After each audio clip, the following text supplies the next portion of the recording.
Okay, so what did we learn today? It felt like this deck was a little behind against opposing blue decks.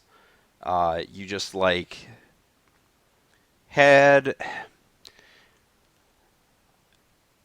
it felt like it was easy for your opponents to generate bigger things while also having the correct interaction to stop what you're doing. Whereas your choice of interaction was not the best thing to stop other blue decks. But that's kind of been this whole dance always in Modern with the Snapcaster Mage Mirrors. Is there's so many precise little things you have to do to win the mirrors or be ahead in the mirrors that it's just like very complicated. Besides that, the deck felt really really good. It's designed to beat up on basically everything else right now. Kolaghan's Command wasn't the most exciting card most of this segment. Taking out Aether Vial was nice, but probably not required. So I don't know if this is the right time for this card. It might be post Kaladesh because of Lantern, but I don't know if this deck's actually the best against Lantern to begin with.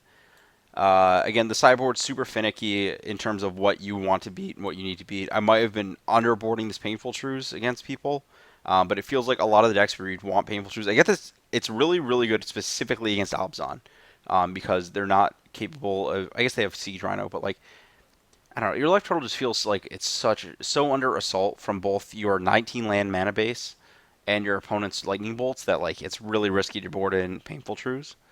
Um, yeah, that's about it. I probably should. I guess I didn't board in Lighthouse in that matchup, that last one, but I probably should have. Uh, yeah, I mean, I guess the other thing I kind of want to point out is that a lot of the decisions that we're making were how do I line up my cards perfectly against my opponent's cards, which is just like a super real control thing.